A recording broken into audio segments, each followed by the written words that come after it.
Hello everyone, and welcome to This is Public Health Central Dakota, a program brought to you by Bismarck Burley Public Health, Custer Health, and Dakota Media Access Television. On today's program, we're going to be talking about the school resource officers and youth services. And with us from the Bismarck Police Department are Luke McKay and Preston McKay.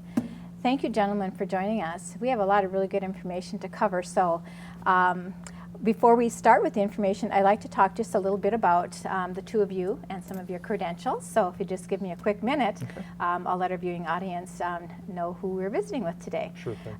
Officer Preston McKay has been employed with the Bismarck Police Department since 2003. His first approximate 8 years were spent as a patrol officer on the street before he transferred to the Police Youth Bureau as an SRO, or a school resource officer. In addition to his duties as an SRO, he also trains department officers in a variety of topics such as defensive tactics, use of force, and active shooter response. He was also an FTO, or field training officer, when he was assigned to patrol. Luke McKay has been employed with the Bismarck the Police Youth Bureau since 2010 as a youth worker. He was promoted to youth worker supervisor in March of 2015. Prior to working for his youth bureau, he had worked at the North Dakota Youth Correctional Center in Bonner County, Idaho, as a detention technician and a juvenile probation officer, and with the Division of Juvenile Services for the state of North Dakota. Wonderful credentials. Thank you. You guys just sound really way important to me.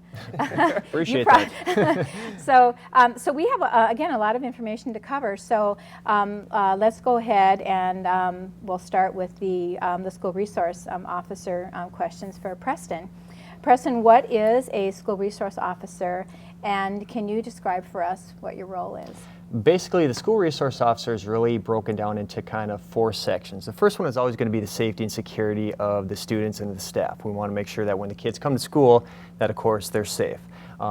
We are also hoping that the addition of a police officer within the schools adds as a bit of deterrent from anybody, hopefully, or thinking about coming in, maybe doing something, bringing something illegal into the school, making some bad choices.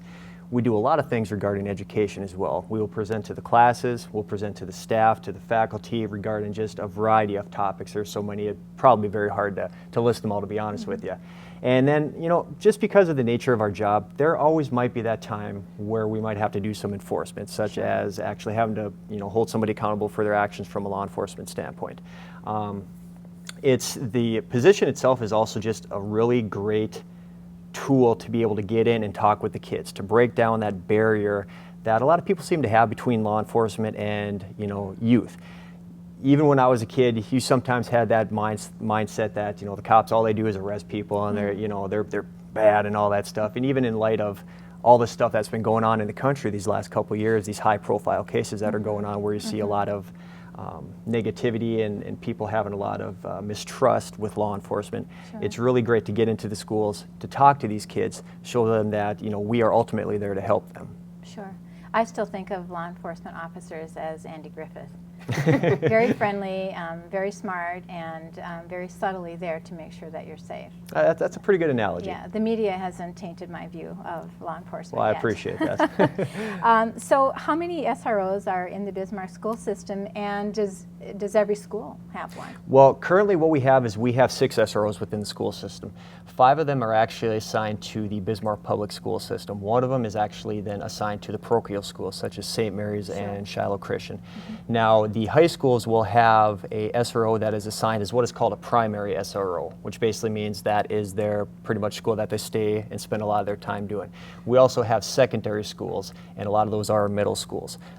The middle school officers, just because we don't have enough manpower in order to basically have one there the whole school day. They will sometimes bounce around, like for a couple hours they might be up at Horizon Middle School, and, the next couple hours after that they might be up at Simile Middle School. Sure. So and it really all depends also on the services that are needed. If you have a principal or an administrator that says, hey, we got this kind of going on, or we would like you to take care of this, a lot of times we'll of course go where we are needed. So sure, that was the question I was going to ask. How is it determined what school you'll be making a presence? Yeah, and it's basically just we are assigned to certain ones, so we try to spend the majority of our time at the school that we are assigned to. But as with anything, we might, like Century High School is my primary school, but there might be something going on at Bismarck High School with the other SRO where he needs assistance, so we will go and we'll help him with that. Or Horizon Middle School is what's called my secondary school, so if the primary is not available for that one, I'll go there. We do bounce around quite a bit. So, and it really all depends on, like we said, if what's going on, what type of services are needed, and kind of the extent and seriousness of whatever is going on. So I grew up in the Bismarck school system, and I don't remember ever having a police officer present unless there was something really bad going on. Yes. So about how many years have we seen this in Bismarck? It's been around for, I think, about, don't quote me. Don't age me. Okay. Probably around, 13, 14 years, Oh, okay. something like that. So, I mean, it's a relatively, It's been a while. It's not like it just got put into place, but it hasn't been here Sure. for 20 or 30 years. Sure. So It's grown as well. I mean, they started off with 2 resource officers, and now we're sitting at 6 Sure. present day. So Well, that tells us something right there. Yeah. It's a necessity. And as our city continues to grow with more people coming in, as the population gets bigger, and the more schools And are more being added, schools. there's always the having to look and see if we Sure. need to basically expand Sure. on the program itself. Sure. So you seem like a really fun guy. So I appreciate that. What's a typical day for an SRO? It's the nice thing about the job too is there's really no such thing as really a typical day, because anything can happen at any point in time, whether or Sure. not it's something very minor or something very serious. So a lot of the times we'll try to get to the school early. We meet with the kids, stand out in the commons area, talk with them. A lot of kids will come up, and that's their opportunity to ask you questions or just chat with you and whatnot. You check with the administration, whether it's the assistant principals or the principals, and try to figure out what's going on, if they have any concerns about anything that's going on, or if there's any problems that's going on. We might basically do some follow-up on some juvenile matters that we do, because a lot of the times we investigate a lot of the juvenile matters, which include runaways and other cases, trying to help out our patrol division. So we tend to keep fairly busy. We try to help them out with any traffic issues they might have around the schools as well, because those sometimes kind of creep up a little bit. Century especially. Yeah, there's a couple, and it's like it is, it gets so hectic around those certain Yeah. time periods, and of course you throw into that some young folks maybe just getting their license and maybe not making the most appropriate choices on how to drive and how to act and stuff New like tires, that. they sound Yeah, new car, new pickup and whatnot. So So you open this door. So what kind of questions do the students ask you? Can you share some of that? yeah, with us, absolutely. or- You usually get a No lot names, of this. just- No, just- absolutely, okay. absolutely. It's kind of amazing because, especially if the kids have never really sat down to talk to you before, you get a lot of the same questions, and you can kind of predict them, to be honest with you. You get asked a lot, well, have you ever been in a fight with somebody? Have you ever gotten into a car chase? Have you ever been tased? Have you ever shot anybody? Has anybody ever shot you?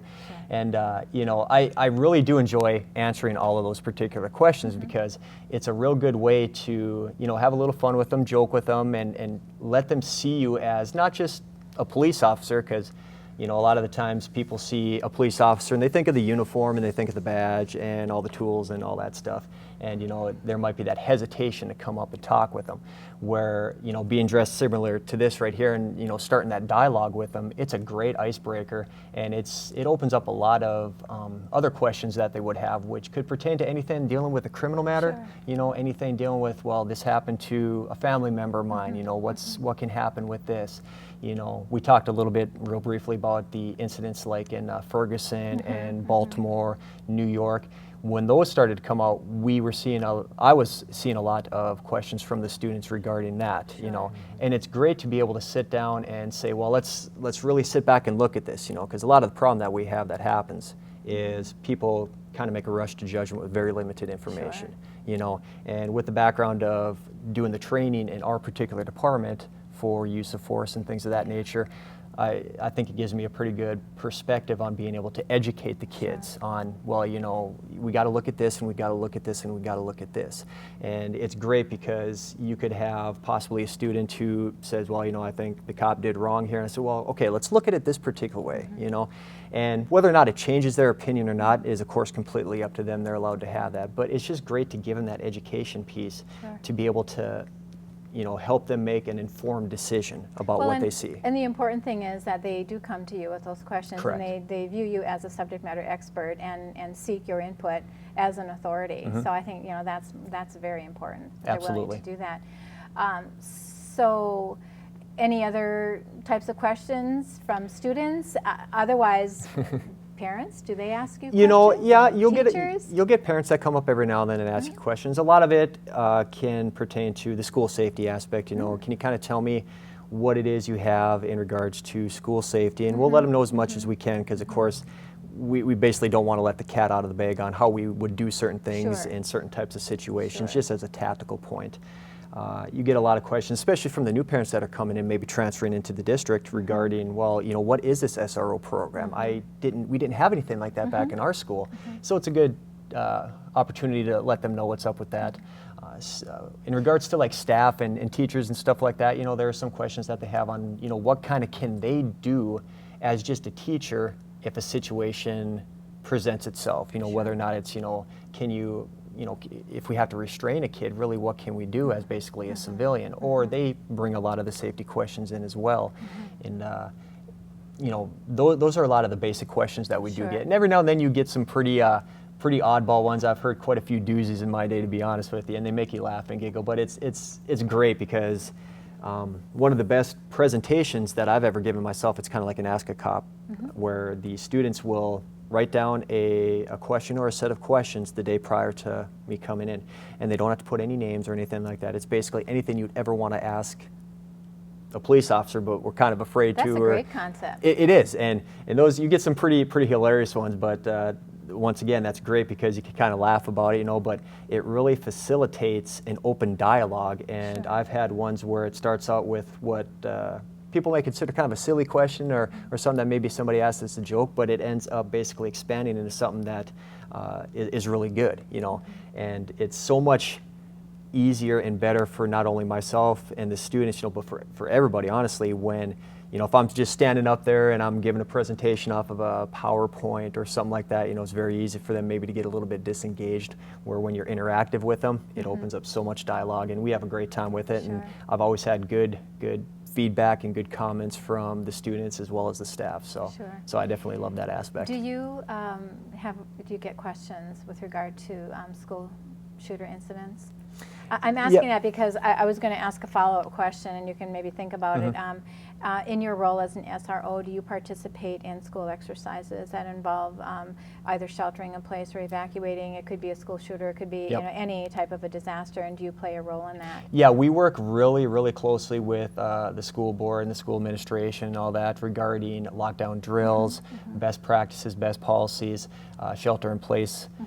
We are continuing, like any other thing, to expand and what might be kind of a good idea or a good practice this year, something might come along later and says, well, maybe this is a little bit better, you know. So it's very cooperative and collaborative with the school and saying how and what is the best way to make sure that our children are safe. And that's one of the key reasons for exercising the plans that are in place, because it seems like when we do have the exercises, we identify gaps, or we see things that may have worked last year, but it's not going to work this year, so we need to change that piece of the plan. And plans are always ongoing. I mean, they're always changing. So. Yes, and just recently within this past year, we had done a full-scale exercise up at Horizon Middle School, which myself as well as another officer, and you know, I'm not going to take any major credit on anything because it was such a team effort with the schools, with the city, with all these other jurisdictions and stuff like that. And we were able to really identify what did work, you know, and what we may have to look at and say, well, we thought that would work, but now when we put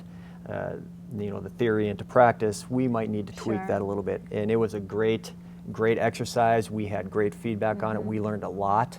and we'll definitely make sure that we are as prepared as we possibly Sure. can. I know Shiloh did one the year before. Correct, yep. And same thing. There were some key areas identified, and a lot of the parents participated as volunteers, so it was really great for the parents Yep. to be able to see from that perspective the enormous amount of responsibility and work that goes on, not only in exercise but in a real event. So. Yes. Great. Well, it sounds like as an SRO you keep very busy.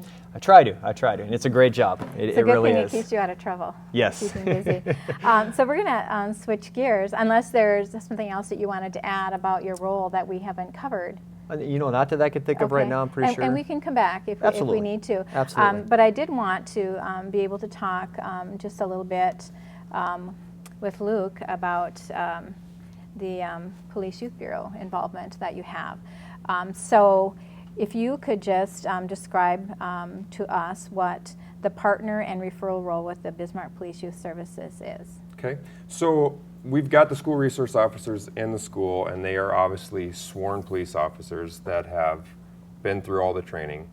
The opposite side of it would be the youth workers, okay? We work together, but we can do different things. There's obviously things that Preston can do as an officer that I can't do, Okay. and there's things that I can do as a youth worker that they can't. But we need to work together with each other. So, he talked about doing presentations. Sometimes we do those together with the officer. Sometimes the youth workers are doing those just separate from them, ourselves. Sure. So presentations would be a huge thing that we do in the schools. It could be things like bullying, it could be internet safety, it could be shoplifting, doing the juvenile justice talk with them, talking about drugs and alcohol. There's a lot of things that we can come into the schools and educate the kids about in the hopes that they learn something and make good choices in the future so that they don't have to go through being in trouble. So do you also have a presence at the school, or are you just called in at specific times? No, we're assigned to the schools just like the Okay. SROs are. Okay. But again, our role is just a little bit different. Sure. Yeah.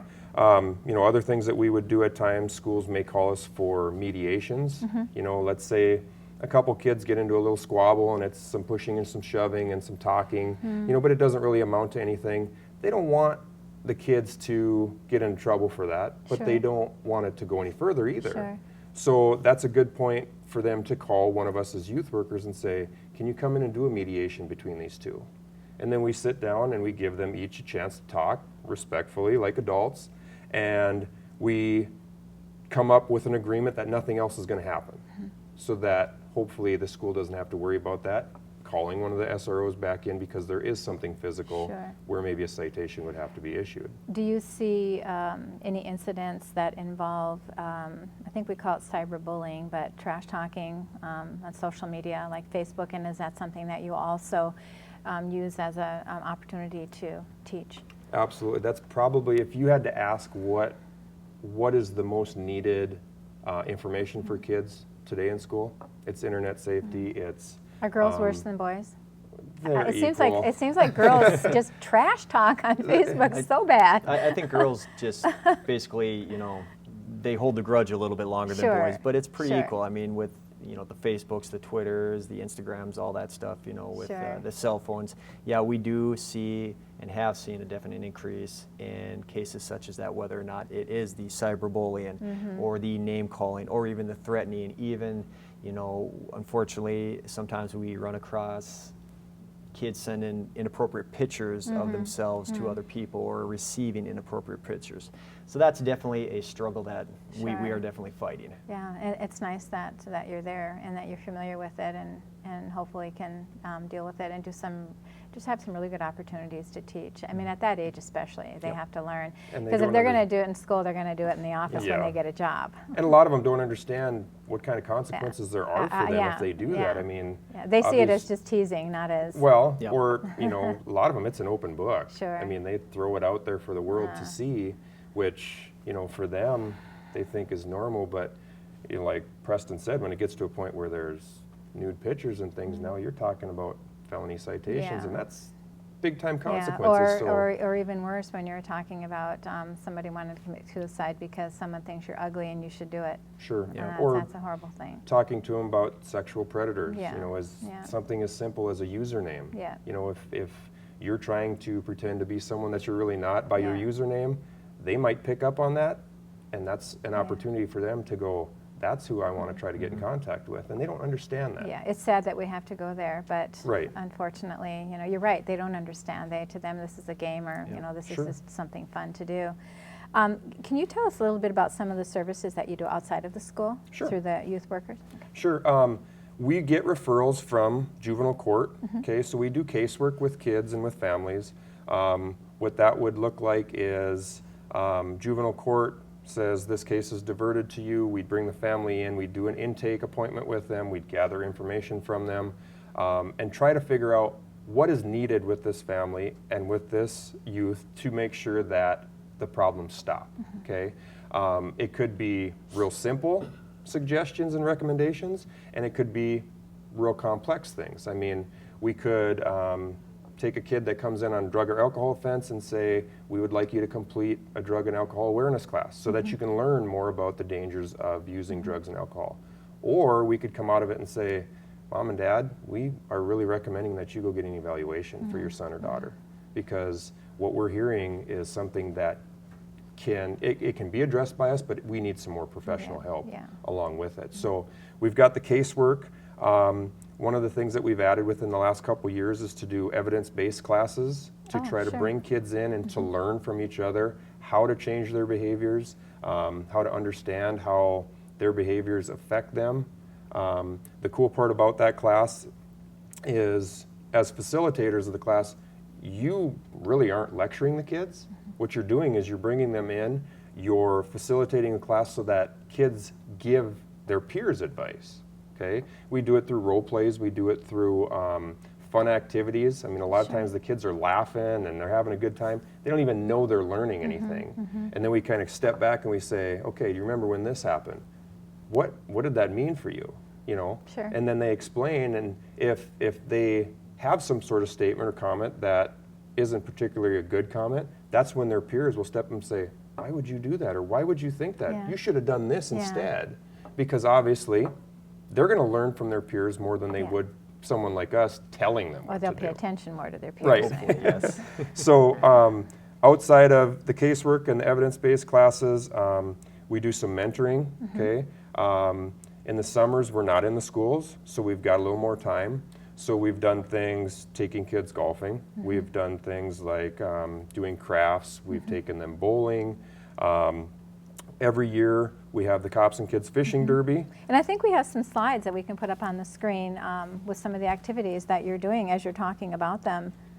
The Cops and Kids Fishing Derby. Yeah, 29 years straight that's been going on.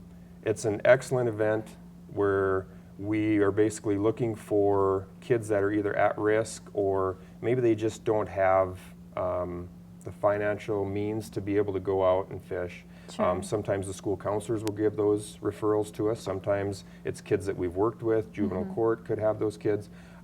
They come from all over the place. And what it is a day to go out and be with law enforcement, some judges, probation people that are volunteering their time, volunteering their own boat, sometimes their own fishing equipment if they want to use it, to have the kids come out and fish with them. Oh. And it's great. You'll see in the pictures, I mean, the kids are having fun. We always Sure. take pictures with them before we go out. We take pictures while we're on the boat, and then we take pictures of the games and stuff that we play during lunch when they come in. And it's a full day of fun. I mean, one of the things that happened this year, one of the kids, I had asked him on the way out, I said, have you ever fished before? He said, yeah, I've gone fishing a couple times, but I've never caught a fish. And about 2 seconds later, he had a fish on. I hope And it was a walleye. it was a walleye. Of course. Yeah. That's the cream of the crop. And he goes, that's the first fish I've ever caught. That's my first fish. You know, my that right gosh. there. Oh my It just, gosh. that's one of the great things about it. On top of that, we have, last year we used a photo booth for the first time, where we Oh, kind of brought it fun. around to the schools, and you can Sure. put on the goofy outfits, and we take a picture, and then they can share it with their friends and stuff like that, just to build positive relationships with the kids at schools. And then, last but not least, we do crisis intervention, and we're on call for the PD 24/7. So any juvenile matter that they have where they need our help, we have to be within 45 minutes Sure. call time to get back to help them out with that. And again, that's where, like I talk about, there's things that we can do that they can't. We can come in and assess a situation and look at it and make a placement for a kid, whether Sure. that would be an attendant care to just kind of separate them from their parents because things got heated, or maybe they're waiting for a parent to come from out of town or out of state to pick them up and they've been a runaway. We can put them in a safe place. Unfortunately, there's also the times when we have to place them at the Youth Correctional Center as well if there's safety issues Sure. and we need to get them, you know, Sure, and that's out of the understandable. community, right? So we have a couple minutes left, and I wanted to see if you could just briefly discuss a little bit about the statistics that indicate a decrease in the citations over the past 5 years. So can you just address that as we close the program? Sure. Overall, what you'll see with the citations, and I'm talking specifically about school now, is they've declined drastically in the last 5 years, which is really telling when you add 2 SROs to the mix, but your citations actually drop. So that gives you an idea of what they're doing in the school. They're not there just issuing citations. They're Sure. talking to kids, you know, and a lot of times doing some of the stuff that we had done in the past. Instead of giving a citation, they're talking to them about the consequences, and maybe instead of issuing a cite, they're referring us back down to one of the youth workers. Sure. So, you know, they're able to get some help, get some services to try to find out what's going on there. So, if you're looking at, you know, between 2013 and 2014, we did have a couple citations that increased, actually, despite the overall decline in total citations, and they have to do with marijuana and marijuana paraphernalia, and then also theft. Okay. So, you know, that's going to be a problem that we're going to continue to fight, because as long as states are going to legalize not only medicinally, but recreationally, the mindset for the kids is there's nothing wrong with it, and that's why people are able to do that in these other states. So that's going to be a hard one for us. We're going to have to work to deal with that as an issue in the future. Something to think about for the future. And I think it's nice in talking about the decline of the citations over the last couple of years. You know, I always say, let's be honest. We were all kids. We've all made mistakes. You know, do you really want to, you know, hold a kid to the utmost consequences for first time stealing a Snickers bar Right. or, you know, something like that? Right. You know, the whole goal in this of the juvenile justice system is not about punishment. It's basically about, you know, learning and, you know, learning how to make the right choices, because we all know we're going to make mistakes. I mean, we're all going to make mistakes until the day we're no longer here. That's just the way it is. The goal is, you want to know it, let's make sure that the mistake that they made first off doesn't end up repeating itself and become a conscious choice that they want to keep making. So. Well, and we're very fortunate to have you and others like you in our school system, as well as in our community. So I hope you know how much we appreciate you. Well, thank you. And if I don't articulate that well enough, I will after we close on the show, because Well, honestly, we are much. just grateful to have We you. appreciate that. If you would like more information on the school resource officers and youth services, you can contact Luke McKay or Preston McKay at the Bismarck Police Department and the Police Youth Bureau. The number there is 355-1896. We'd like to thank Preston and Luke for joining us today, and we'd like to thank you for joining us on This is Public Health Central Dakota.